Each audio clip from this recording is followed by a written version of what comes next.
अध्याय 961 वनस्पति उद्यान।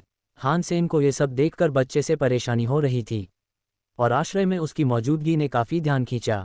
आश्रय गृह के निवासी बच्चे को देखकर आश्चर्यचकित रह गए, क्योंकि आमतौर पर 16 वर्ष की आयु से पहले किसी भी व्यक्ति को अभयारण्य में प्रवेश की अनुमति नहीं होती थी। उसके रूप और व्यवहार के कारण किसी ने उसे कोई आत्मा या प्राणी नहीं समझा। उसमें कोई अशुभ या असामान्य बात नहीं थी, इसलिए किसी ने उसे मानव शिशु के अलावा कुछ और नहीं समझा। वह तीसरे देवता के पवित्र स्थान में जीवित और स्वस्थ था। जब भी हान सेन उसके साथ होता, दूसरे लोग उससे सवाल पूछते। जाहिर है, वह किसी का जवाब नहीं दे पाता था। फिर भी वह खुश था कि वह बूढ़े हुआंग और उसके लोगों को आश्रय के पूर्वी हिस्से में रहने का आदेश दे पाया। इसका मतलब था कि वे जब चाहें हान सेन के पास आकर उसे परेशान नहीं कर सकते थे। तो मैं तुम्हें क्या कहूँ? हान सेन ने बच्चे को अपने सामने रख दिया। बच्ची जमीन पर बैठी हान सेन की तरफ देख रही थी। उसे सोच में डूबा देखकर उसने उसकी पैंट की टांग खींची, मानो उसे गोद में लेकर गोद में लेना चाहती हो। फिर वह सो गई।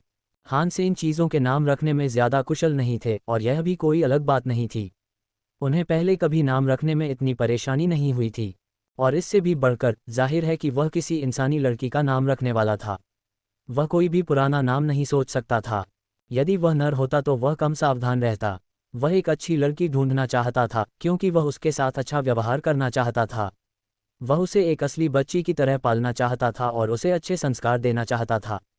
उसकी देखरेख में कोई भी बच्ची बड़ी होकर अपने दिमाग को सही दिशा में ले जाएगी। अगर वह बड़ी हो गई तो वह नहीं चाहता था कि वह किसी भी घटिया आदमी के साथ भाग जाए जो उसे लुभाने की कोशिश करे। लेकिन उसके हर आंसू से 6 गियर वाला एक पेड़ उग सकता था, और ये चीज़ें पैसों से बने पेड़ से भी ज़्यादा कीमती थीं। चूंकि उसे बदले में हमेशा कुछ न कुछ मिलता ही रहता, हान सेन को अपनी बेटी की अच्छी परवरिश के फैसले पर पूरा भरोसा था। वह उसके साथ अपने किसी भी जीव से कहीं बेहतर व्यवहार करने वाला था। आधे दिन तक विचार करने के बाद भी वह उसके लिए सही नाम नहीं सोच पाया। मैं तुम्हें बस बाओ एर कहूँगा, हान सेन ने बच्ची को बिस्तर पर लिटाते हुए उससे कहा। फिर वह उठा और एलायंस जाने का फैसला किया ताकि उसके लिए कुछ कपड़े खरीद सके। हालांकि टेलीपोर्टर से गुजरने के बाद उसने बच्चे को चिल्लाते हुए सुना, पिताजी, पिताजी, क्या तुम यहाँ कैसे पहुँचे? हान सेन चौंक गया। उसने पहले कभी किसी गैर मानव को टेलीपोर्टर का इस्तेमाल करते नहीं देखा था। पिताजी, गले लगो, बाओ एर ने टेलीपोर्टेशन प्लेट पर बैठते हुए कहा। हान सेन ने उसे उठाया और उसका सिर अभयारण्य से आने के बाद सवालों से भरा हुआ था। और बात सिर्फ इतनी ही नहीं थी, वह हान सेन के गंतव्य पर भी पहुंच गई थी। उसने उसे अपनी बाहों में उठाया और एक और परीक्षा देने का फैसला किया। वह टेलीपोर्टर से होकर गुजरा और उसे गोद में लिए हुए ही वापस अभयारण्य में ले जाया गया। फिर वह एलायंस में वापस लौटा और देखिए, ये प्रयोग सफल रहा। बाओ एक मानव की तरह था जो अभयारण्य में स्वतंत्र रूप से प्रवेश करने और बाहर निकलने में सक्षम था। सौभाग्य से हान सेन एलायंस में अपने घर टेलीपोर्ट हो गया। अगर लोग अभयारण्य से टेलीपोर्ट हुए किसी बच्चे को देखते या उसके बारे में जानते तो यह और भी ज़्यादा डरावना होता। और इसके अलावा यदि बाल संरक्षण एजेंसी ने हान सेन को ऐसा करते देखा तो उसे सीधे जेल ले जाया जाएगा। इसलिए हान सेन ने उसे अपने कमरे में रखा और लिटिल यान से उसे अच्छा खाना दिया। उसे बेतरतीब ढंग से निगलने के बाद उसका चेहरा क्रीम से भर गया। फिर हान सेन ने स्काईनेट से उसके लिए ढेर सारे कपड़े खरीदे। काम पूरा होने के बाद वह अभयारण्य में लौट आया। हालांकि बाओ एक इंसान की तरह दिखती थी, लेकिन उसका व्यवहार थोड़ा अलग था।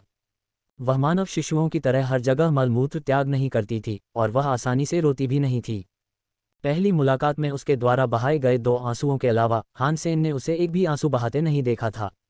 बेशक यह आंशिक रूप से हान सेन के उसके साथ अच्छे व्यवहार के कारण भी था। और फिलहाल 2 6 गियर वाले पेड़ ही काफ़ी थे। फिलहाल वह इससे ज़्यादा कुछ नहीं संभाल सकता था। ये दोनों पेड़ मोमेंट क्वीन द्वारा उगाए गए पेड़ों की तरह बिल्कुल नहीं थे और इन पेड़ों को फल देने के लिए पूरी तरह से परिपक्व होने में हज़ारों साल लगने की संभावना थी।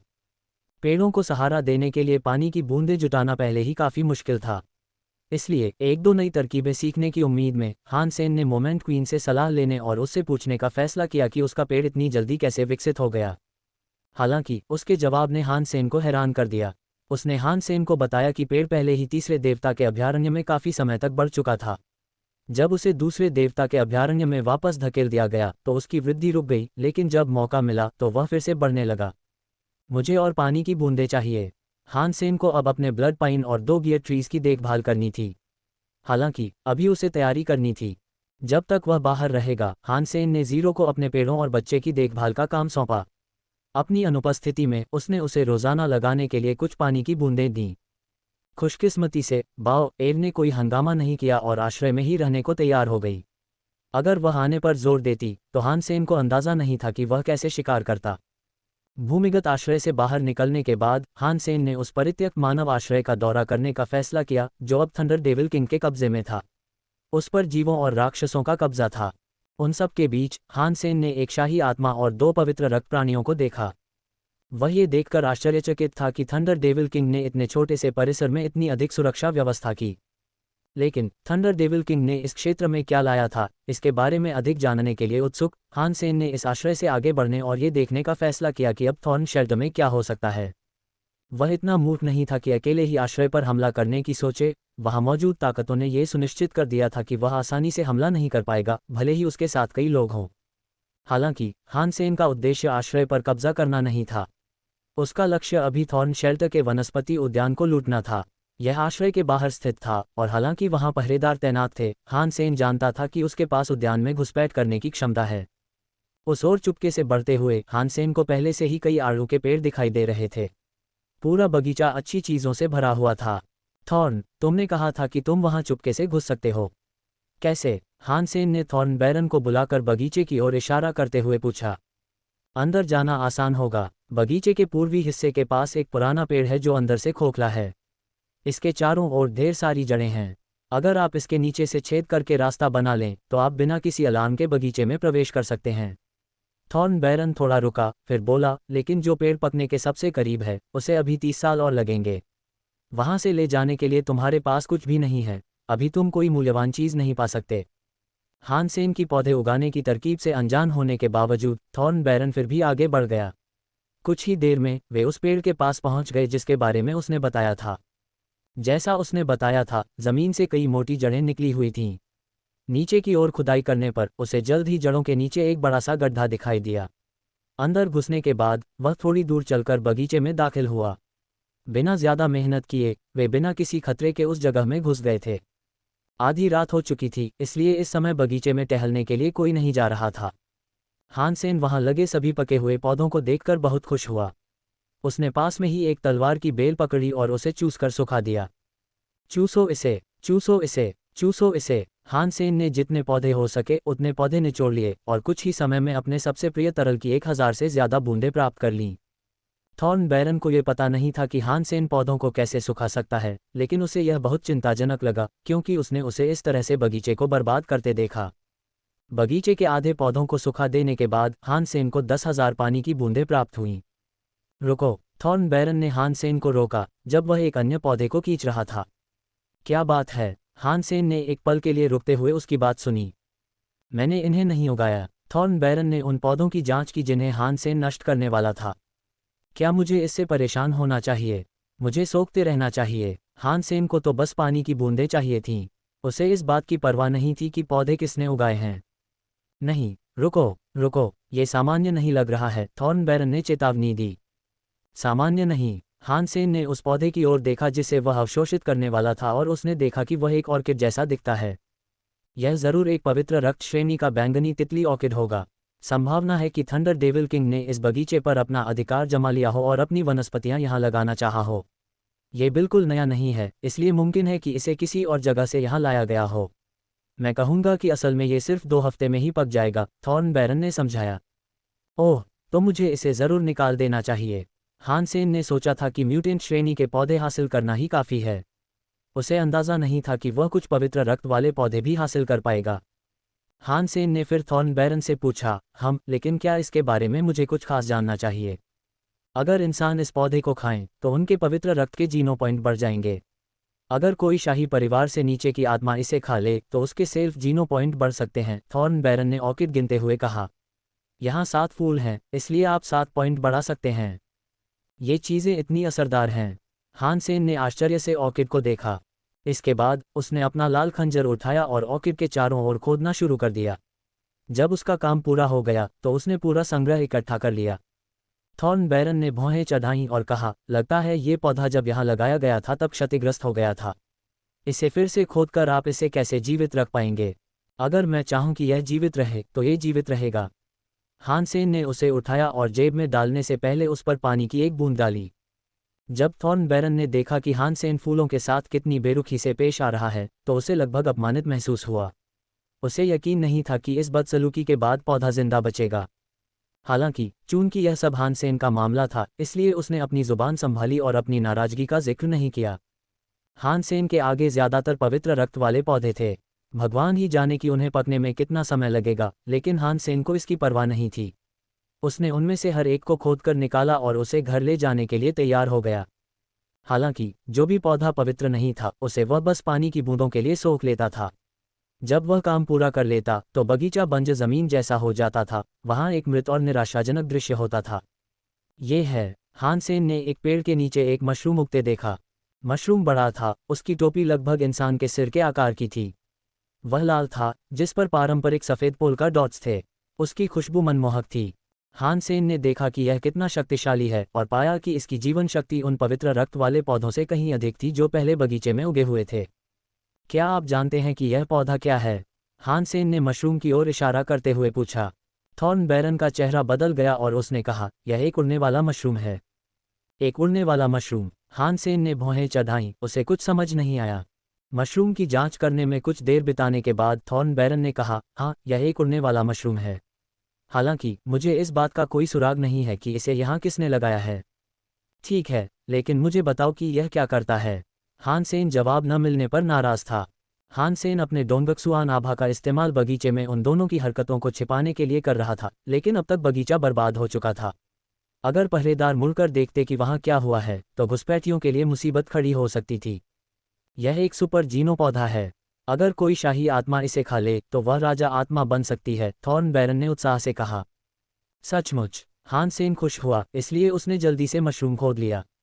वह इतना तेज था कि थॉर्नबेरन उसे रोकने में असमर्थ था, लेकिन यदि वह अब नहीं रुकता तो अंततः अन्य लोग भी उसके पीछे पड़ जाते। हानसेन ने मशरूम को पैक करने से पहले उस पर पानी की एक बूंद डाली।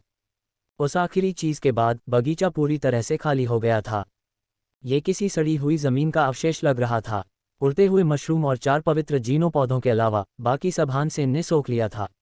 उसने 20,000 पानी की बूंदें जाल में फंसा ली थीं। मैं कल थंडर डेविल किंग के चेहरे पर वह भाव देखना पसंद करूंगा जब वह अगली बार बगीचे में टहलने जाएगा। हानसेन मन ही मन हंसा और चांदनी से जगमगाती पहाड़ियों में गायब हो गया। धिक्कार है राजा पर, मैं उसे मार डालूंगा। अगले दिन थंडर डेविल किंग का गुस्सा चरम पर पहुंच गया। ऐसा लग रहा था कि पूरा थॉर्न फॉरेस्ट उसकी भयंकर चीखें सुन सकता था। अब तक हानसेन सुरक्षित रूप से भूमिगत आश्रय में लौट चुका था। उसने अपने बगीचे के पीछे चुपके से मशरूम और ऑर्किड उगाए थे। Daddy, daddy! जब बाओ एयर ने हानसेन को वापस आते देखा तो वह बिना देर किए उसकी ओर रेंगने लगी। वह उसकी गर्दन तक पहुंच गई और उसे चूम लिया।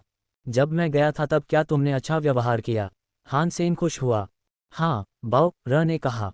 हानसेन उसे अपने साथ महल में वापस ले आया। वहां पहुंचकर वह ये देखकर दंग रह गया कि वह जगह किसी खंडहर जैसी लग रही थी। हर जगह कूड़ा कचरा बिखरा पड़ा था और इन सब के बीच जीरो सफाई कर रहा था। हानसेन ने गठबंधन से जो चीजें अपने साथ वापस लाई थीं, उनमें से बहुत सी नष्ट हो चुकी थीं, जिनमें उनका सबसे मुलायम गद्दा भी शामिल था। जब हानसेन ने यह दृश्य देखा तो उसने बहुत चिंता के साथ जीरो से पूछा, यहाँ क्या हुआ? जीरो ने बाओ एयर की ओर देखा और एक शब्द कहा, उसकी। बाओ एयर ने हानसेन के गाल को चूमा और कहा, मैं अच्छा था। उसे गए हुए सिर्फ 2 दिन ही हुए थे और इतने कम समय में ही उसने महल को तहस नहस कर दिया था। अगर वह और ज्यादा समय तक चला जाता तो उसे डर था कि पूरा आश्रय ही नष्ट हो जाता। बस सब बाहर फेंक दो, हम कुछ नया सामान खरीदेंगे। हानसेन उन दोनों को अलायंस ले गया ताकि वे नया फर्नीचर वगैरह खरीद सकें।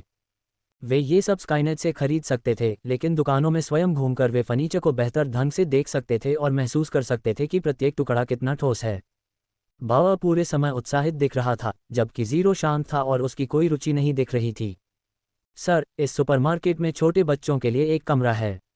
क्या आप इसका इस्तेमाल करना चाहेंगे और अपनी खरीदारी के दौरान अपने बच्चे को वहां छोड़ देंगे?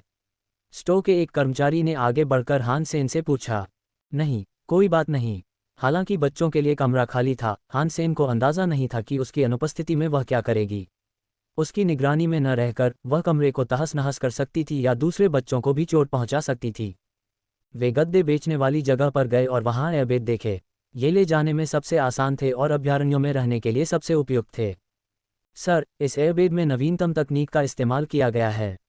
ये शिशुओं की त्वचा के लिए बहुत उपयुक्त है। शायद आपको इसे आजमाना चाहिए, विक्रेता ने कहा। नहीं, शुक्रिया। हान सेन के पुराने बिस्तर की छवि उसके दिमाग में कौंध गई, और यह जानते हुए कि उसकी गोद में मौजूद छोटे बच्चे ने ही तबाही मचाई है, वह दुकान में वही सब दोहराने का जोखिम नहीं उठाना चाहता था। कोई बात नहीं, अगर नुकसान भी हुआ तो भी आपको कोई जिम्मेदारी नहीं दी जाएगी, सेल्समैन ने मुस्कुराते हुए कहा। दूसरे अनुरोध के बाद हान सेन ने सावधानीपूर्वक बाओ एयर को एयरबेड पर लिटा दिया। बाओ एयर, क्या यह अच्छा है? हान सेन ने पूछा। वह उत्साहित दिख रही थी और उसने खुशी से अपने हाथ बिस्तर पर रख दिए। वेदना, उनके सामने एयरबेड फट गया और हान सेन ने उसे जल्दी से वापस खींच लिया। हे भगवान, क्या आपकी बेटी ठीक है? मुझे इसके लिए बहुत खेद है। सेल्समैन ने माफ़ी मांगी, तभी मैनेजर उनके पास आया। हम इसके लिए क्षमा चाहते हैं, महोदय। कृपया आश्वस्त रहें कि आपकी बेटी के किसी भी उपचार के लिए आवश्यक चिकित्सा बिल का भुगतान हम करेंगे, प्रबंधक ने स्पष्ट चिंता व्यक्त करते हुए कहा। कोई बात नहीं, ये बिस्तर कितने का है? मैं इसे खरीद लूंगा, हान सेन ने मुस्कुराते हुए कहा। मैनेजर नहीं चाहता था कि हान सेन कुछ भी भुगतान करे, इसलिए उन्होंने उसे यह मुफ्त में दे दिया और यहाँ तक कि उसे कुछ लॉटरी वाउचर भी प्रदान किए। ये समझाना मुश्किल था कि क्या हुआ था, इसलिए हान सेन ने बहस नहीं की और जो भी उन्होंने उसे बताया उसे स्वीकार कर लिया। हान सेन वाउचर इस्तेमाल नहीं करना चाहता था, लेकिन इनामों ने बाओ एयर को आकर्षित किया। इनाम में मिलने वाली ज़्यादातर चीज़ें खिलौने थीं। हान सेन, जब हान सेन मनोरंजन खंड में दाखिल हुआ तो किसी ने उसका नाम पुकारा। उसने पलटकर देखा तो पता चला कि वह उसके दूसरे चाचा हान लेई थे। हान सेन को हान परिवार के सदस्यों से नफरत तो नहीं थी, लेकिन वह उनसे प्यार भी नहीं करता था। उन्होंने कुछ भी बहुत घृणित काम नहीं किया था, और हान सेन के इतने खतरनाक दुश्मन थे कि उसके पास हान परिवार के बारे में बुरे विचारों पर समय बर्बाद करने का समय नहीं था। हान सेन के पिता परिवार की कंपनी का प्रबंधन करते थे, लेकिन कंपनी का स्वामित्व केवल परिवार के अन्य सदस्यों के पास था। हान सेन के पिता को व्यवसाय में कोई शेयर नहीं दिया गया था। अजीब बात यह है कि हान सेन के पिता की मृत्यु के बाद तक उन्हें इस बात का अंदाज़ा ही नहीं था कि यह कंपनी उनकी है। और इस कठिन परीक्षा के बाद उन्होंने कंपनी को स्टारी ग्रुप को बेच दिया। हान सेन के पिता कहते थे कि वे और हान सेन हान परिवार के ऋणी हैं, इसलिए हान सेन को उनसे नफरत करने की ज़रूरत नहीं थी। फिर भी वह उनके साथ अजनबी जैसा व्यवहार करना पसंद करते थे। हान सेन, क्या तुम यहाँ से सामान खरीद रहे हो? हान लेई ने हान सेन को थोड़ी असहजता से देखा। शायद ऐसा इसलिए था क्योंकि उस आदमी ने पहले हान सेन और उसकी माँ के साथ बुरा व्यवहार किया था। अब चूंकि हान सेन मशहूर हो चुका था और एक शाही शूरा को हराकर राष्ट्रपति का दामाद भी बन गया था, इसलिए उन्हें उचित ही सम्मान मिला था। अगर उन्होंने पहले हान सेन के साथ बेहतर व्यवहार किया होता तो वह उनकी बहुत मदद कर सकता था। अब ऐसा होना नामुमकिन था। मैं काम पूरा कर चुका हूं और मैं चला गया, हान सेन ने कहा और जाने के लिए तैयार हो गया। हालांकि हान सेन ने अतीत में जो कुछ हुआ था उस पर ध्यान नहीं दिया, फिर भी वह हान परिवार से कोई संपर्क नहीं रखना चाहता था। हान लेई ने कहा, मेरे भाई ने कंपनी में कुछ छोड़ा है, अगर आप चाहें तो मैं वह आपको दे सकता हूं। यह क्या है? हान सेन ने पूछा। बस कुछ निजी सामान जो वह पीछे छोड़ गया है, कुछ कपड़े और कम्युनिकेटर वगैरह, हान लेई ने कहा। अगली बार जब तुम फ्री होगे तो मैं उन्हें ले लूंगा। हान सेन ये पूछने की जहमत नहीं उठा सका कि उन्होंने पहले इसका जिक्र क्यों नहीं किया, लेकिन जितनी कम बातें होंगी उतना ही अच्छा होगा। मैं अब आज़ाद हूँ, तुम्हें आकर उन्हें ले जाना चाहिए। हान लेई मुस्कुराया। हान सेन हान लेई के घर से सामान का एक डिब्बा लेकर लौटा। जब हान सेन वहाँ थे, उनके चाचा बार बार अपने कर्जों का जिक्र करते रहे। आखिरकार हान सेन ने उन्हें कुछ पैसे दिए। हालांकि यह उसकी अच्छाई नहीं थी। उसे लगा कि शायद उसके पिता की कोई और बात उससे छिपाई गई होगी। शायद पैसों का ये तोहफा उसके चाचा को उसे देने के लिए प्रेरित करेगा। घर वापस आकर हान सेन ने सामान खंगालना शुरू किया। वहाँ 2 जैकेट, दस्तावेज, कई औजार, कम्युनिकेटर और एक स्मार्टवॉच डेटापैड था जो कलाई पर लैपटॉप जैसा था। सामान खंगालने के बाद हान सेन आखिरकार इस नतीजे पर पहुंचा कि उसमें कुछ खास नहीं था। ज़्यादातर कागजात काम से जुड़े थे, इसलिए जो कुछ भी उसे मिला था उसमें कुछ भी रहस्यपूर्ण नहीं था। डेटापैड भी 40 साल पुराना था, इसलिए उस समय उसका मौद्रिक मूल्य लगभग 0 था। लेकिन उसकी कीमत वहाँ नहीं थी। डेटापैड ही एकमात्र ऐसी चीज़ थी जिसमें शायद वह जानकारी हो जिसकी उसे तलाश थी। दुर्भाग्य से वह पासवर्ड से सुरक्षित था। हान सेन ने ली जिंगलुन को फ़ोन करने का निर्णय लिया, क्योंकि वह उस प्रकार का व्यक्ति था जो एन्क्रिप्टेड कंप्यूटरों को खोल सकता था और सभी प्रकार की चीज़ों को हैक कर सकता था। बहुत आसान है, बहुत आसान। मैं 10 सेकंड में काम पूरा कर लूँगा, ली जिंगलुन ने कहा। ली जिंगलुन ने स्काईनेट के जरिए दूर से ही डेटापैड और अपने पीसी के बीच कनेक्शन स्थापित कर लिया। और लगभग तुरंत ही वह अनलॉक हो गया। हालांकि 3 सेकंड बाद ही डेटापैड फट गया। हे भगवान, ये क्या बकवास है। ली जिंगलुन परिणाम देखकर स्तब्ध रह गया। कोई बात नहीं, वैसे भी इसकी कोई कीमत नहीं थी। हान सेन मुस्कुराया, लेकिन उसके सीने में उलझन का एक ढेर था। नहीं, यह एक A52 स्मार्टवॉच डेटापैड है। इसका पासवर्ड बदलने पर यह सेल्फ डिस्ट्रक्ट क्यों शुरू होगा? मुझे इसे करीब से देखने दो, ली जिंगलुन ने कहा। हान सेन ने उसे खोला तो कुछ नहीं बचा, बस काला, सुलगता हुआ अवशेष बचा था। किसी ने ज़रूर इसके अंदर एक सेल्फ डिस्ट्रक्ट सिस्टम लगाया होगा। इसे अनलॉक करने से यह फट गया। मुझे इसके लिए बहुत अफसोस है। ली जिंगलुन को अपराध बोध हो रहा था। कोई बात नहीं, वैसे भी यह कोई ज़रूरी बात नहीं है। हान सेन ने उसे दोष नहीं दिया। यह उसकी गलती नहीं थी और कोई भी ऐसी व्यवस्था की उम्मीद नहीं कर सकता था। इस स्मार्टवॉच परीक्षा ने हान सेन को अपने पिता के प्रति और अधिक संदिग्ध बना दिया। हालांकि चिप पूरी तरह से नष्ट नहीं हुई है। शायद मैं कुछ डेटा निकाल पाऊं। ली जिंगलुन सचमुच हान सेन की मदद करना चाहता था और उसने आगे कहा, कहीं मत जाओ, मैं तुमसे मिलने आ रहा हूं। शायद मैं कुछ रिकवर कर सकूं। हान सेन तकनीक के मामले में ज़्यादा समझदार नहीं था। उसके पास सिर्फ स्कूल में पढ़ाया गया ज्ञान ही था, इसलिए उसे नहीं लगता था कि इस मामले में डेटा रिकवरी संभव होगी। लेकिन ली जिंगलुन तकनीक में निपुण था और हान सेन को उस पर भरोसा था। अगर ली जिंगलुन कहता कि किसी तरह से सुधार संभव है, तो उसे लगा कि उसे कोशिश करने देने में कोई बुराई नहीं है। 2 दिन बाद ली जिंगलुन रोका ग्रह पर पहुंचा। उसने चिप निकाली और काम पर लग गया। हान सेन ली जिंगलुन को डेटापैड के अवशेषों पर इतनी लगन से काम करते देखकर हैरान रह गया और उसने उसे अगले कुछ दिनों तक दिन रात काम करते देखा। आखिरकार ली जिंगलुन को वाकई कुछ मिल ही गया। बेशक, क्योंकि वह क्षतिग्रस्त था इसलिए जानकारी पूरी नहीं थी। फिर भी पाठ का एक वाक्य ऐसा था जिसने हान सेन को सचमुच परेशान कर दिया। प्राचीन हॉल में प्रवेश, रक्त अभ्यास, सूत्र। पाठ में कई शब्द गायब थे, लेकिन यह वाक्य पढ़ने में सबसे आसान था। अगर मुझे प्राचीन हॉल में प्रवेश करना है, तो क्या मुझे रक्तनाड़ी सूत्र का अभ्यास करना होगा? क्या इसका यही मतलब है? हान सेन की उलझन बढ़ती ही जा रही थी। मुझे माफ़ करना, पर मैं तुम्हारे लिए बस इतना ही कर सकता था। ली जिंगलुन को लैपटॉप फटने का अब भी पछतावा था, और उसे और भी बुरा लग रहा था क्योंकि वह उम्मीद के मुताबिक ठीक नहीं हो पा रहा था। चिंता मत करो, तुमने बहुत कुछ कर लिया है। मदद के लिए बहुत बहुत धन्यवाद, हान सेन ने कहा। हान सेन को नहीं पता था कि उसके पिता ने यह डेटापैड क्यों छोड़ा था, लेकिन जाहिर है कोई नहीं चाहता था कि हान सेन या कोई और यह पता लगाए कि इसके अंदर क्या है। ली जिंगलुन के जाने के बाद हान सेन ने प्राचीन हॉल के अस्तित्व के बारे में जितना हो सका उतना शोध किया। हालांकि यह अभी भी एक मिथक ही था। इसके अस्तित्व का कोई वास्तविक प्रमाण नहीं था। नतीजतन हान सेन इंसानों से ज़्यादा कुछ पता नहीं लगा पाया। हालांकि उसे यह पता चल गया कि प्राचीन हॉल का मिथक कहाँ से आया था। ये शूरा से था। मिथक के अनुसार प्राचीन हॉल वह जगह थी जहाँ शूरा के देवता या देवता निवास करते थे। शूरा के लिए यह एक निषिद्ध स्थान था और केवल उनके राजा ही अपनी मृत्यु से कुछ समय पहले वहां जा सकते थे। ये शूरा के राजाओं के लिए एक मकबरे जैसा था। अगर शूरा राजा हॉल के बाहर मर जाते तो उन्हें वहीं छोड़ दिया जाता, क्योंकि कोई और हॉल में प्रवेश नहीं कर सकता था।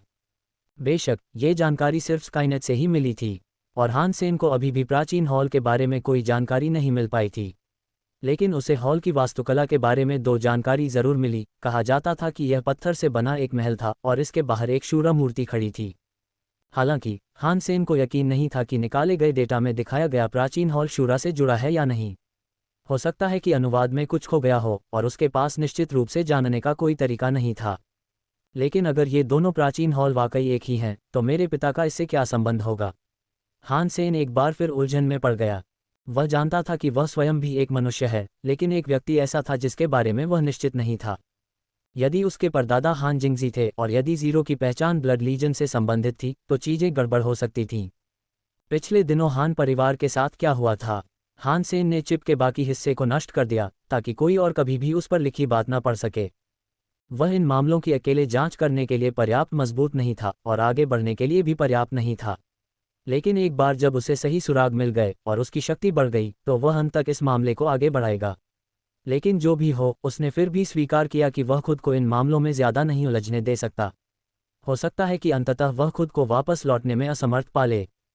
भूमिगत आश्रय में वापस आकर हान सेन ने मोमेंट क्वीन को ड्रैगन ब्लड स्नैक को वापस लाने और उसकी ओर से शिकार करने के लिए बुलाया। हालांकि वह ऐसा नहीं करना चाहती थी, फिर भी उसने माना कि अब समय आ गया है कि वह उसके लिए कुछ करे। आखिरकार काफ़ी समय हो गया था। जैसे ही मोमेंट क्वीन चली गई, हानसेन स्पिरिट बेस में प्रवेश कर गया ताकि वह अधिक जीनो पॉइंट इकट्ठा करना शुरू कर सके। लेकिन वह दूसरे स्पिरिट बेस में नंबर 1 रैंक पर था और परिणामस्वरूप वह किसी को भी चुनौती देने में असमर्थ था। वह बस दूसरी आत्माओं के अपने जीन देने का इंतजार कर सकता था। हालांकि राजा की आत्माएं अभी भी उससे द्वेष रखती थीं, नतीजतन वे ही एकमात्र जीन थे जिन्हें वह इकट्ठा नहीं कर सका। राजा, मेरी आंखें एक बार फिर आपके वैभव का स्वागत कर सकती हैं। हानसेन ने अचानक एक विशाल आत्मा को अपने सामने झुकते देखा। ये तुम हो, फ्लेमिंग जायंट। फ्लेमिंग जायंट वह पहली आत्मा थी जिसका सामना हानसेन ने पहले स्पिरिट बेस में किया था। मेरे राजा, तैरते द्वीपों पर अंतरिक्ष विभाजक राजा ने घोषणा की है कि तुम एक कमज़ोर इंसान हो। उसने कहा है कि वह तुम्हें तुरंत मार सकता है और वह चाहता है कि तुम जाकर उससे लड़ो। ज्वलंत दानव एक विशालकाय राक्षस था, लेकिन वह किसी बूढ़ी औरत की तरह नागभान सिकोड़ने वाला और गपशप करने वाला था। अगर वह इतना आश्वस्त है तो जब मैं यहाँ स्पिरिट बेस में हूँ तो वह मेरे पास क्यों नहीं आता? हानसेन ने कहा। फ्लेमिंग जायंट ने कहा, क्या तुम्हें नहीं पता कि वह इस समय तीसरे स्पिरिट बेस में है? हानसेन ने कहा, मैं वास्तव में उन लोगों पर ध्यान नहीं देता जो अयोग्य हैं। फ्लेमिंग जायंट खुशी से फूला नहीं समा रहा था और हानसेन के प्रति उसकी श्रद्धा जरा भी कम नहीं हुई थी। लेकिन उसने चेतावनी दी, तुम बहुत शक्तिशाली हो, लेकिन स्पेस स्प्लिटर किंग हमेशा से थोड़ा घमंडी रहा है। अगर तुम उसे जल्द ही चुनौती नहीं दोगे तो वह तुम्हारे बारे में लगातार बुरा भला कहता रहेगा, जिससे दूसरी आत्माएं यह मान लेंगी कि तुम सिर्फ उससे डरते हो। हानसेन ने पूछा, वह किस तत्व से जुड़ा है? मैंने सुना है कि उसके पास अंतरिक्ष की शक्तियां हैं और इसके साथ वह हमारे आयाम के ढांचे को तहस नहस कर सकता है। उसने अपने समान स्तर के सभी लोगों को हरा दिया है, फ्लेमिंग जायंट ने बताया। ठीक है, जब मैं तीसरे स्पिरिट बेस पर पहुंचूंगा तो मैं उससे जरूर निपटूंगा, हानसेन ने कहा। हानसेन वास्तव में स्पेस स्प्लिटर किंग को मारना चाहता था ताकि वह उसे जीनो पॉइंट दे सके, लेकिन स्पिरिट बेस के बाहर उसे पता नहीं था कि वह स्पिरिट कहाँ मिल सकती है। वह फ्लेमिंग जायंट से और जानकारी हासिल करना चाहता था, लेकिन जीरो को देखकर वह चौंक गया। वह उसकी मूर्ति पर दस्तक दे रही थी, इसलिए वह स्पिरिट बेस से बाहर निकलकर देखने लगा कि क्या हो रहा है। जब वह बाहर आया तो वह हॉल के दूसरे छोर की ओर इशारा करते हुए बोली, यहाँ कोई है। जब हानसेन हॉल से बाहर निकला तो उसने बूढ़े हुआंग को देखा। वह चिल्ला रहा था, बूढ़े हुआंग, क्या हो रहा है? हानसेन ने हॉल से बाहर निकलते हुए पूछा। चेंजहांग और कुछ अन्य लोग लोहे के कीड़ों को मारने के लिए निकले थे, लेकिन वे फंस गए हैं, बूढ़े हुआंग ने कहा। क्या मैंने तुम लोगों से नहीं कहा था कि ज्यादा दूर मत भटकना? हानसेन ने भौहें चढ़ाईं। उन्होंने गलती की है, क्या आप कृपया जाकर उन्हें बचा सकते हैं? बूढ़े हुआंग ने हताश होकर विनती की। हानसेन उस मुसीबत में बचे हुए व्यक्ति से मिलने गए जो उन्हें घटना की जानकारी देने के लिए वापस आया था। उस व्यक्ति ने कहा, हम 6 लोग शिकार करने और अपनी खाने की चीज़ें भरने के लिए निकले थे। अपने अभियान में हमारा सामना एक घायल जीव से हुआ जो आमतौर पर हम अपना शिकार नहीं बनाते। हमने उससे लड़ने का फैसला किया। बदकिस्मती से उसकी चोटों ने उसकी गति उतनी धीमी नहीं की जितनी हमने उम्मीद की थी और वह बहुत तेज़ी से भाग गया। हमने कुछ देर तक उसका पीछा किया और कुछ ही देर में हम जंगल में उससे कहीं ज़्यादा अंदर पहुंच गए जितना हमने सोचा भी नहीं था। पार करने वाला भयभीत लग रहा था और अपने आप को संभालने के लिए कुछ देर रुकने के बाद बोला, जंगल में जान आ गई। बैलें और उनके कांटे मेरे दोस्तों को पकड़ने के लिए काम कर रहे थे। मैं समूह के पीछे था और आगे मेरे साथियों के साथ जो हो रहा था उसे देखने के बाद मैं भागने के लिए मुड़ा और सफलतापूर्वक बच निकला। भागते हुए मैं उन बेलों के तरीके को देख पा रहा था जिन्होंने मेरे दोस्तों को पकड़ लिया था। वे अलग और अजीब थे और पकड़े जाने के कुछ ही देर बाद मेरे दोस्त बेहोश हो गए। हानसेन ने कहानी सुनने के बाद उससे कहा, मुझे वहां ले चलो ताकि मैं अच्छी तरह देख सकूं। मैं तुम्हारे साथ आ रहा हूं, बूढ़े हुआंग ने कहा। नहीं, जितनी ज्यादा संख्या होगी दुर्घटनाओं की संभावना उतनी ही ज्यादा होगी। मुझे पहले वहां जाकर इस घटना का जायजा लेने दो। हानसेन ने अपनी बात खत्म करने के बाद लिटिल विंड पर सवार होकर तुरंत बचे हुए व्यक्ति को लेकर उड़ान भरी। अपनी यात्रा के लगभग आधे रास्ते पर उस आदमी ने आवाज लगाई, आह देखो, ये वही प्राणी है जिसका हम शिकार करना चाहते थे। हानसेन ने जहां इशारा किया था वहां देखा और उसने झाड़ियों में एक प्राणी पड़ा हुआ देखा। यह एक भालू था, सफ़ेद फर से ढका हुआ। ये छोटा था और इसका निचला हिस्सा बुरी तरह घायल था। हानसेन के उसकी ओर देखने के कुछ ही देर बाद जानवर को हानसेन की मौजूदगी का एहसास हुआ। वह तेजी से भाग गया लेकिन खून के निशान छोड़ गया। क्या यह उसी दिशा में जा रहा है जिस दिशा में चेंजहांग और अन्य लोग फंस गए थे? हानसेन ने पूछा। हाँ, वास्तव में, ली युतियान ने पुष्टि की। चलो चलें। हानसेन ने लिटिल विंड को घायल भालू का पीछा करने के लिए जल्दी से भेजा। दूसरों ने शायद सोचा होगा कि सफ़ेद भालू एक घायल प्राणी है जो उन लोगों से भाग रहा था जिनसे उसे डर था कि वे उसकी हालत का फ़ायदा उठा सकते हैं। लेकिन ये सच नहीं था और हानसेन उसकी जीवन शक्ति के अवलोकन से यह बात समझ पाए। वह अविश्वसनीय रूप से जीवंत था। संभवतः भालू उन्हें भोजन प्राप्त करने के लिए चालाकी से उस दिशा में आकर्षित कर रहा था। हानसेन शावक का पीछा करता रहा और जाते हुए उसने कहा, जब हम जंगल के उस हिस्से के पास पहुंचे तो मुझे बताना। लेकिन जब वे भाग रहे थे तो जमीन से सांपों जैसी लताएं निकलीं। उन्होंने उन्हें बांधने की कोशिश की। हानसेन के दाहिने हाथ ने तुरंत अपनी ताया तलवार निकाली और उस पर काली लौ लपेटते हुए उसने अपने सबसे करीब की लताओं को काट डाला। गर्जन! उन्हें कहीं से चीख सुनाई दी और जैसे ही वह चीखी, जमीन कांपने लगी। और भी ज्यादा बैलें जमीन चीरती हुई, बेतहाशा झपट्टा मारती हुई आसपास के जंगल को तहस नहस करने लगीं। हे भगवान! ये राक्षस क्या है? लियुतियान चौंक गया। धरती के नीचे से एक बस जितना बड़ा कीड़ा चिल्लाया। उसके तंतु जंगल की लताओं के रंगहीन संस्करण जैसे लग रहे थे, जो जानलेवा कांटों से लदे हुए थे। हानसेन द्वारा उसके एक कामुक अंग को काटते ही दुश्मनाग बबूला हो गया। वह उन्मत्त होकर हानसेन पर टूट पड़ा। सफ़ेद भालू कीड़े के सिर के ऊपर खड़ा था। अब वह घायल होने का नाटक नहीं कर रहा था, बल्कि अपनी असली हालत बता रहा था। वह उन दोनों को हुई परेशानी से उत्साहित था जो उसके पीछे आए थे। हानसेन ने कीड़े और भालू को देखा और हैरान रह गया। उसने कभी नहीं सोचा था कि दो बिल्कुल अलग प्रजातियां इस तरह एक साथ शिकार करेंगी। पहले तुम जाओ, हानसेन ने आदेश दिया। ताया को कसकर हाथ में पकड़े हुए वह पहले भालू पर हमला करने के लिए आगे बढ़ा। शावक ने कीड़े को आदेश दिया कि वह अपने स्पर्शकों का उपयोग करके हानसेन को फंसा ले। लेकिन हानसेन के हमले को कोई नहीं रोक सका, क्योंकि वह उन तंतुओं को चीरता हुआ आगे बढ़ रहा था जो उसे पकड़ने या धीमा करने की कोशिश कर रहे थे। जब उसके और शावक के बीच कोई नहीं बचा तो हानसेन ने ताया को बड़ी तेजी से झुलाया। गति और शक्ति दृश्यमान हवा के रूप में प्रकट हुई जो उसे फेंकने वाले ब्लेड के आकार की थी। घमंडी भालू उस इंसान की ताकत देखकर दंग रह गया। इधर उधर न भटकते हुए वह कांटेदार कीड़े से छलांग लगाकर उतर गया।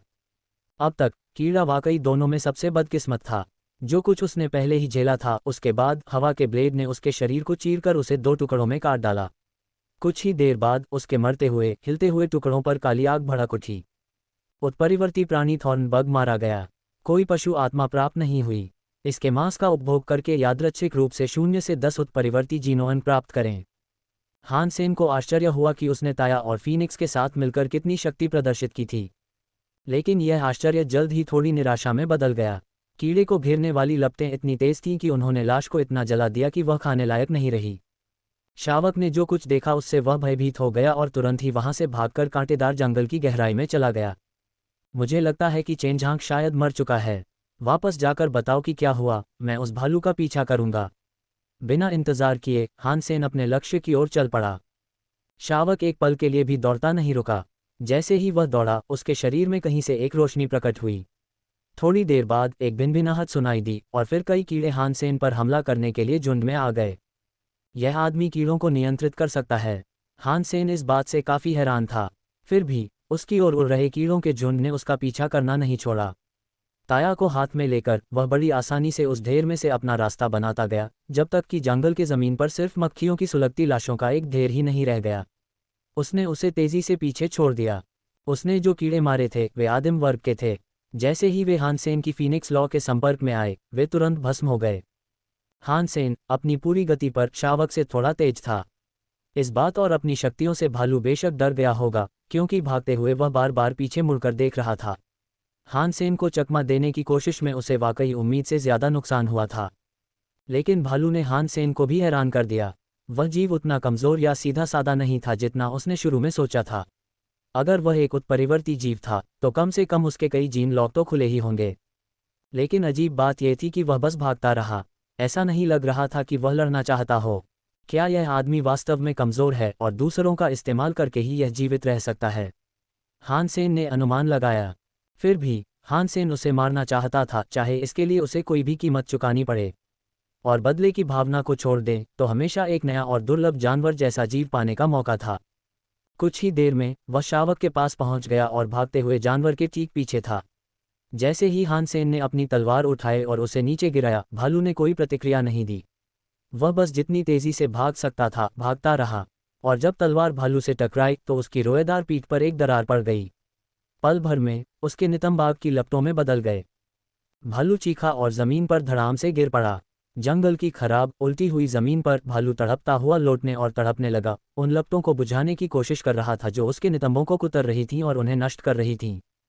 हान सेन ने उसे एक आखिरी बार काटने और जानवर को खत्म करने की तैयारी की, लेकिन अचानक वह उछल पड़ा और दया की याचना करते हुए हान सेन के सामने झुकने लगा। अरे, ये भालू सचमुच बहुत कमज़ोर है। हान सेन ने उसे देखा और वह लगातार झुकता रहा।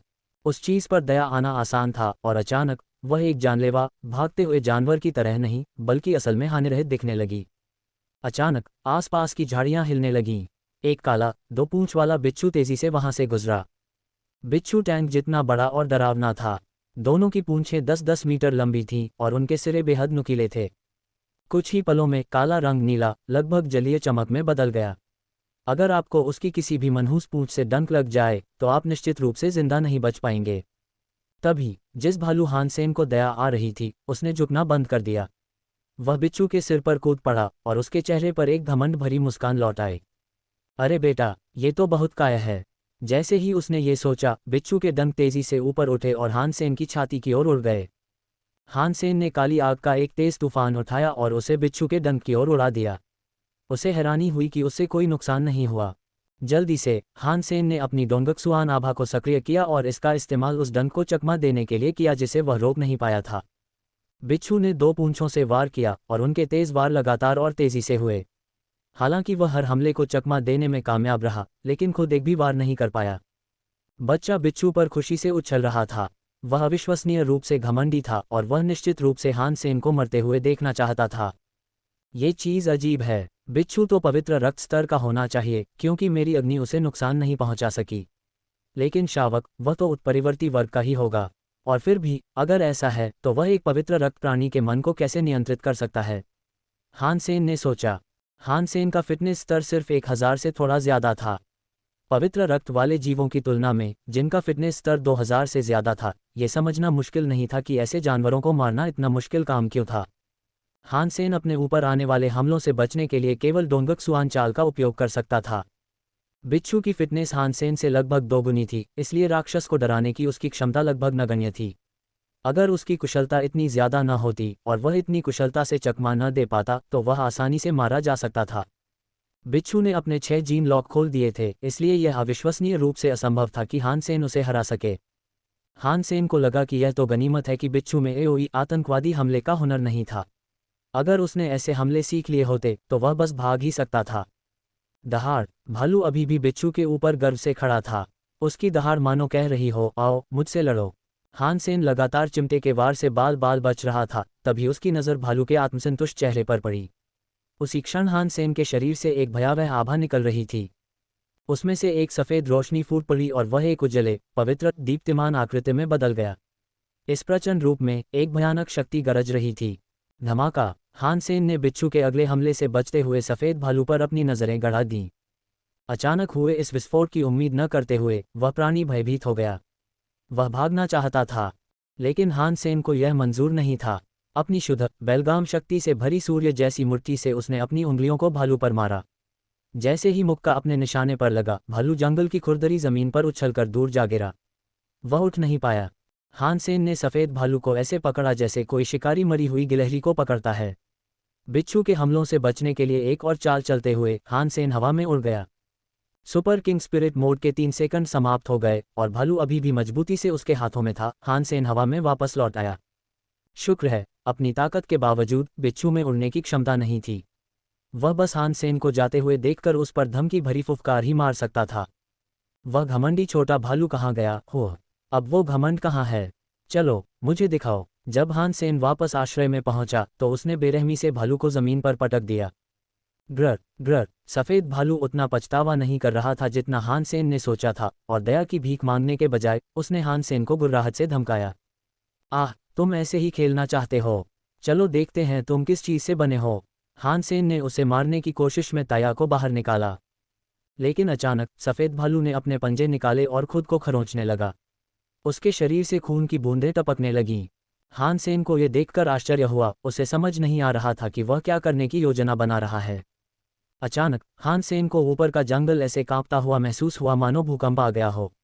अनगिनत कीड़े मकोड़े अब आश्रय की ओर झुंड में आ रहे थे, मानो कोई सुनामी का झटका आया हो।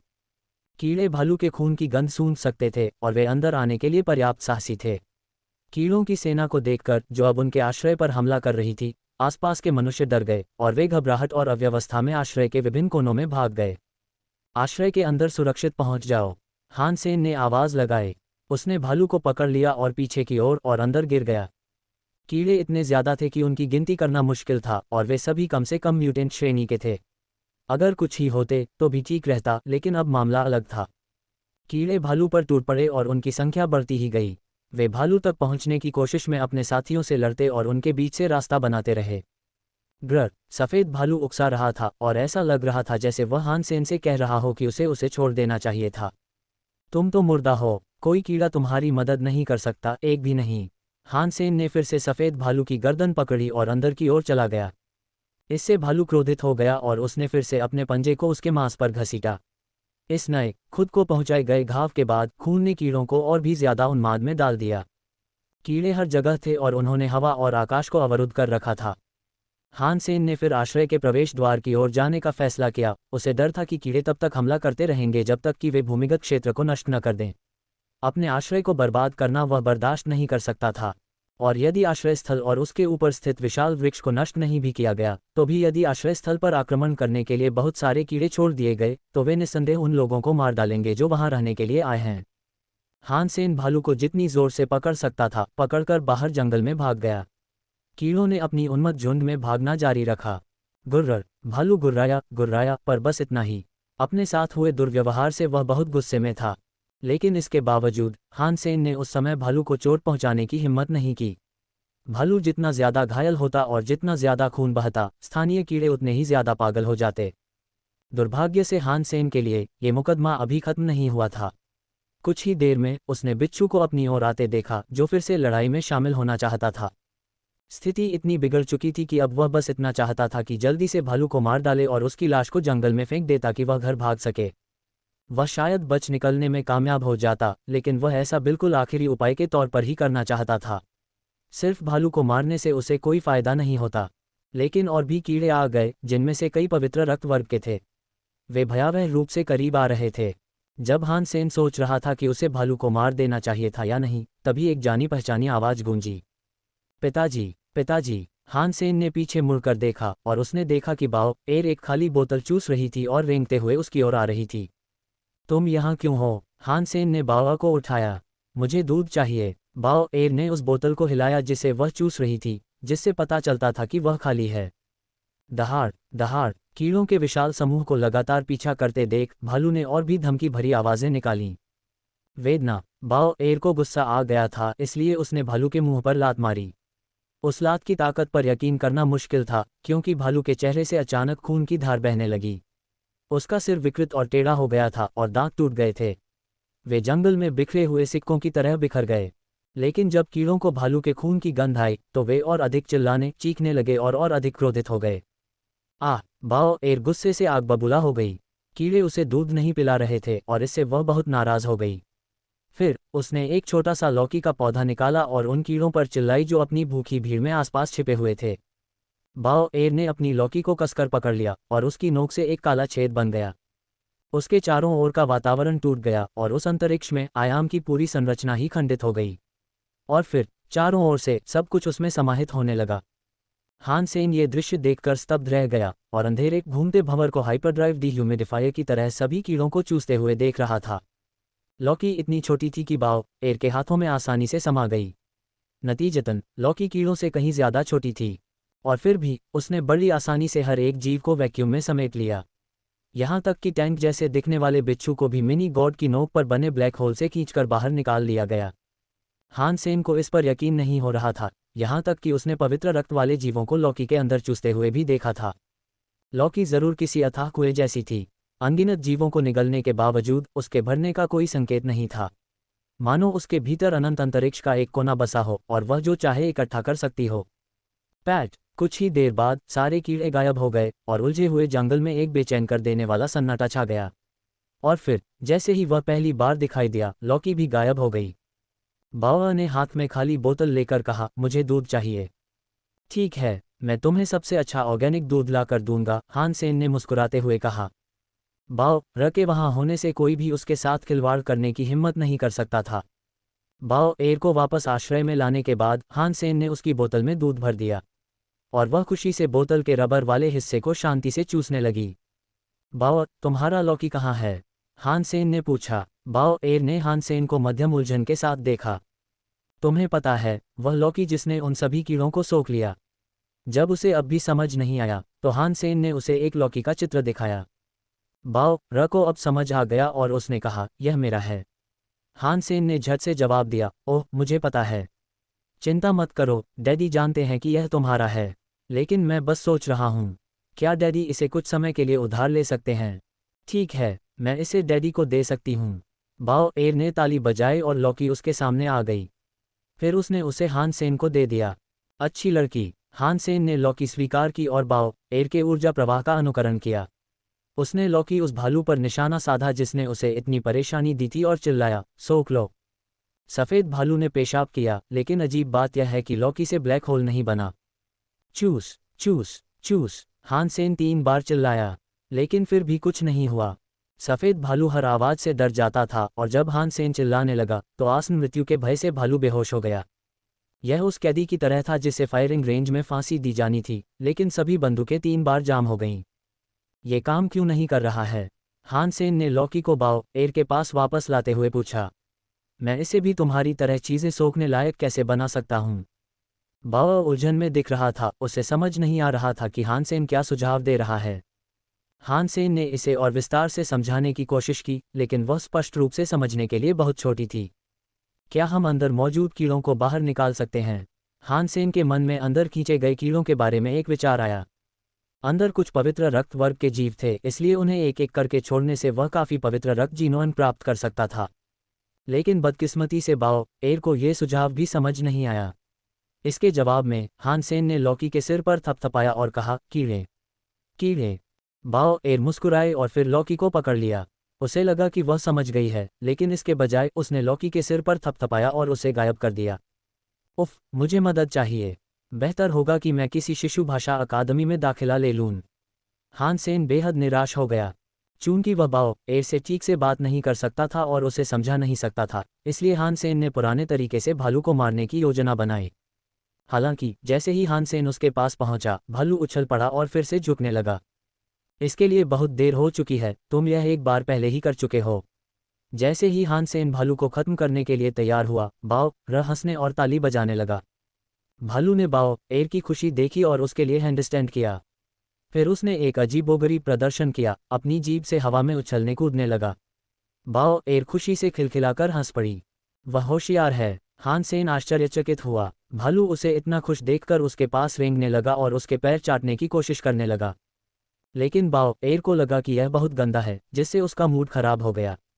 उसने भालू को थप्पड़ मारा, जिससे वह रोएदार अपराधी धड़ाम से पास की दीवार से जा टकराया।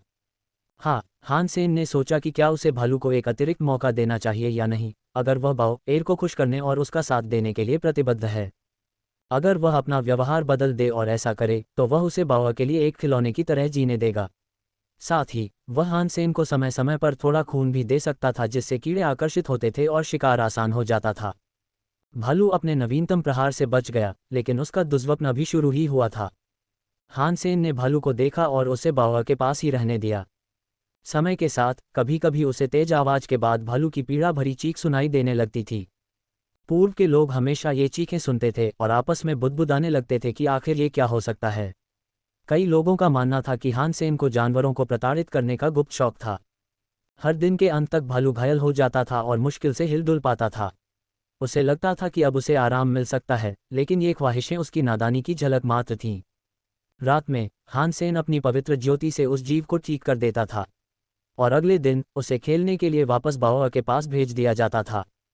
भालू को बाओ र को उसे धमकाने देना जरूरी था, क्योंकि उसे खुश रखने का यही एकमात्र तरीका था।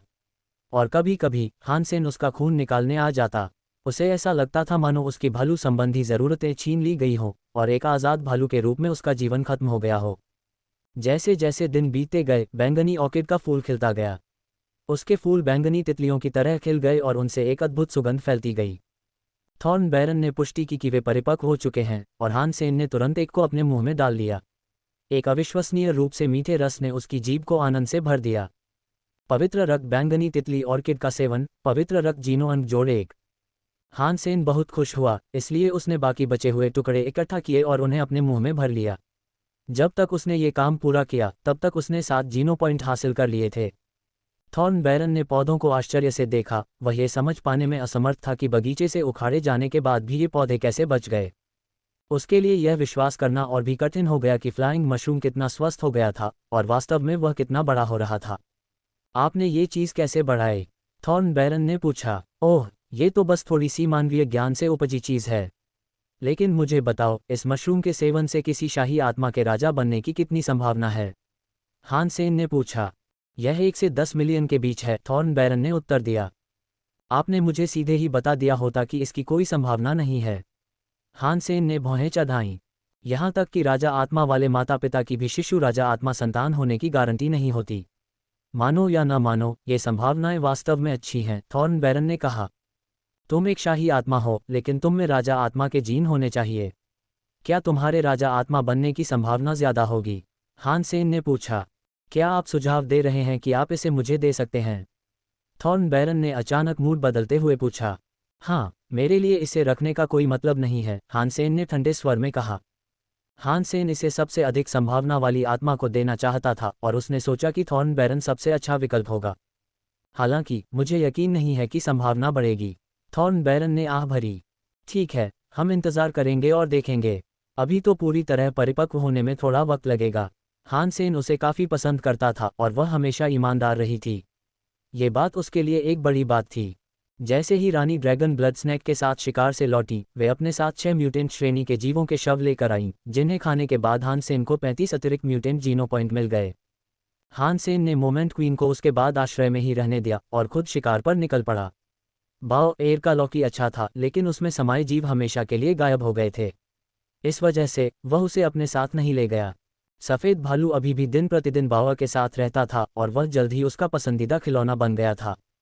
हान सेन ने भालू के खून की एक शीशी अपने साथ ले ली ताकि बाद में शिकार के दौरान ज़रूरत पड़ने पर वह उसका इस्तेमाल कर सके। हान सेन ने बहुत पहले ही आश्रय स्थल की आवाजाही बंद कर दी थी, जिससे लोगों को आसपास के इलाके से परिचित होने का मौका मिल गया। और इस शिकार पर हान सेन ने पश्चिम की ओर जाने का फैसला किया। बाओ एयर की लॉकी ने ज़्यादातर कीड़ों को अपनी गिरफ्त में ले लिया था, इसलिए आसपास ज़्यादा कीड़े नहीं बचे थे और ज़्यादा कीड़े ढूंढने के लिए उसे 50 मील और चलना पड़ा। यात्रा को आसान बनाने के लिए हान सेन अपने ड्रैगन ब्लड स्नैक पर सवार हो गया और 50 मील के बाद उसे सचमुच कई जीव जंतु दिखाई देने लगे। सबसे पहले उसे एक टैंक चींटी का घोंसला मिला। वह उसके ठीक पास रुक गया। हान सेन ने एक धातु का तिनका निकाला और उसे एक मरे हुए लोहे के कीड़े की लाश पर रख दिया। फिर वह छिप गया। कुछ ही देर बाद कुछ टैंक चींटियां अपने घोंसले से बाहर निकलती हुई आईं। उनके नाम काफ़ी भ्रामक थे, क्योंकि टैंक चींटी नाम उनके अपेक्षाकृत कमज़ोर स्वभाव को छुपा रहा था। वे लाल रंग की थीं और उनका आकार लगभग एक औसत मुट्ठी जितना था। उनके खोल सख्त थे, लेकिन चींटियों से निपटने का यही तो एक तरीका था। लेकिन फिर भी वे बाहर निकलीं और सीधे लोहे के कीड़े के चारे के पास पहुंच गईं। हान सेन ने ज़्यादा खून का इस्तेमाल नहीं किया, इसलिए वह बस कुछ चींटियों को आकर्षित करने के लिए काफ़ी था। यही तो उसकी चाहत थी। और जब चींटियां मरे हुए कीड़े के पास पहुंच गईं, तो हान सेन ने एक चूसने वाले पर तीर चलाया। पैट! ज्वलंत तीर ने लक्षित टैंक चींटी के शरीर को चीर डाला। उत्परिवर्ती जीव का शिकार किया गया। टैंक चींटी मारी गई। कोई पशु आत्मा प्राप्त नहीं हुई। इसके मांस का सेवन करके यादृच्छिक रूप से 0 से 10 उत्परिवर्ती जीनो पॉइंट प्राप्त करें। टैंक चींटियां एक एक करके एकल पंक्ति में अपने बिल से बाहर आ गईं। हान सेन ने इन टैंक चींटियों का शिकार करने का निर्णय इसलिए नहीं लिया क्योंकि वे उसे अच्छी पशु आत्माएं प्रदान कर सकती थीं। वह उनके स्वभाव के कारण उनका शिकार करता था। वे हमेशा साथ साथ रहते थे और ख़ास बात यह थी कि उस खास चींटी के टीले के अंदर ज़्यादातर चींटियां उत्परिवर्ती वर्ग की थीं। वे इतने छोटे थे कि हान सेन उन्हें जल्दी से खा सकता था और अपने उत्परिवर्ती जीनो पॉइंट की संख्या को तीव्र गति से बढ़ा सकता था।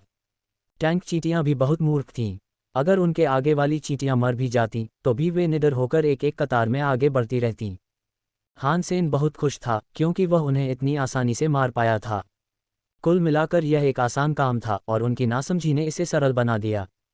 हान सेन द्वारा खोजी गई सबसे शक्तिशाली टैंक चींटी ने अपने केवल 3 जीन लॉक ही खोले थे। लेकिन बाकी सभी की तरह उसकी कमर भी एक कमजोरी थी, इसलिए उसे मारना बेहद आसान था। उनमें से 20 को मारने के बाद हान सेन को एक पशु आत्मा प्राप्त हुई। आखिरकार खून की गंध गायब हो गई, और जब वह पूरी तरह गायब हो गई तो कोई चींटियां सतह पर नहीं आईं। जिन लोगों को उसने मारा था उनके शवों को उठाकर हान सेन ने उनके खोल हटाए और एक कैंप फायर बनाया जिसमें वह उन्हें पका सके। आह, ये तो बढ़िया है। हान सेन ने एक खाया और पाया कि इसका स्वाद लाजवाब था। मांस कुरकुरा और आश्चर्यजनक रूप से मीठा था। म्यूटेंट टैंक चींटी भस्म म्यूटेंट जीनो अंक जोड़ 1।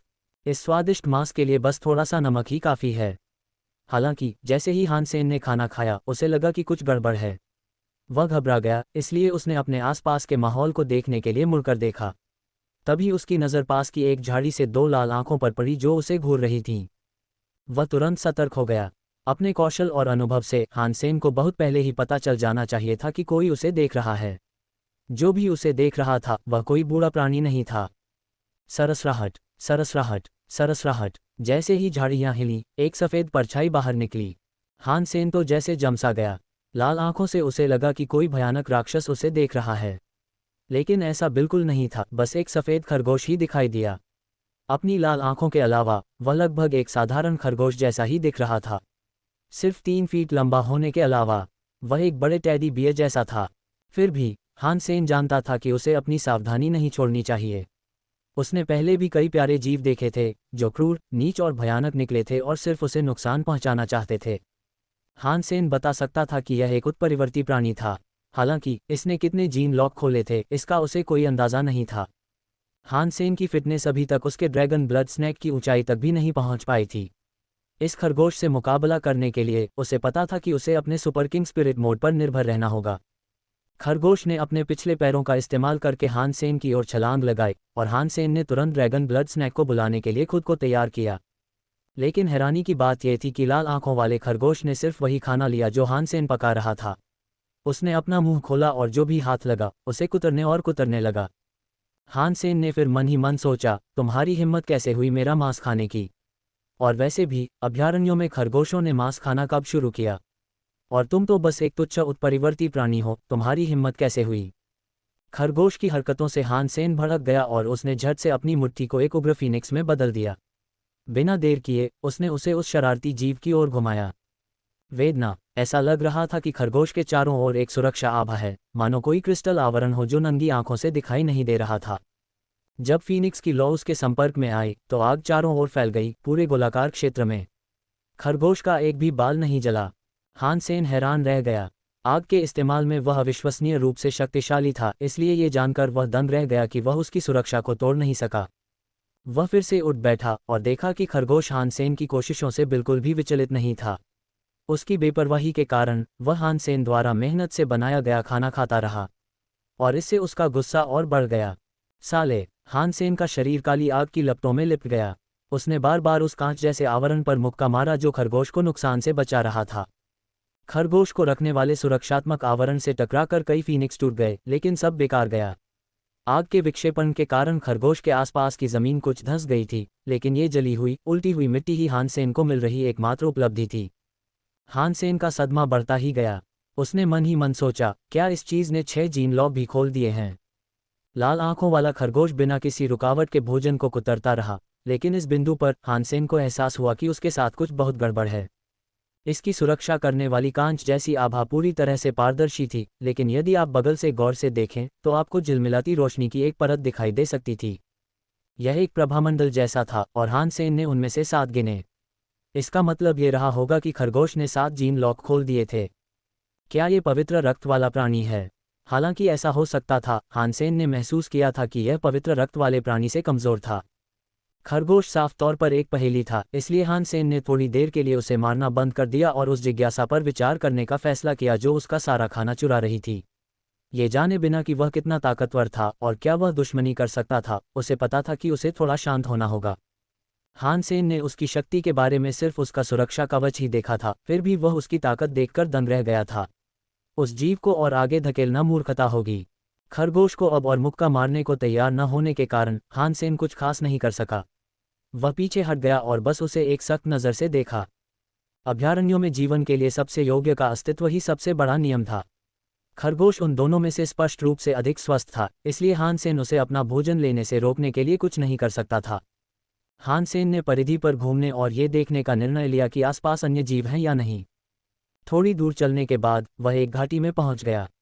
वह ऊपर था और जब उसने नीचे झुककर झांका तो उसे कई और लाल आंखों वाले खरगोश दिखाई दिए। उनकी संख्या इतनी अधिक क्यों है?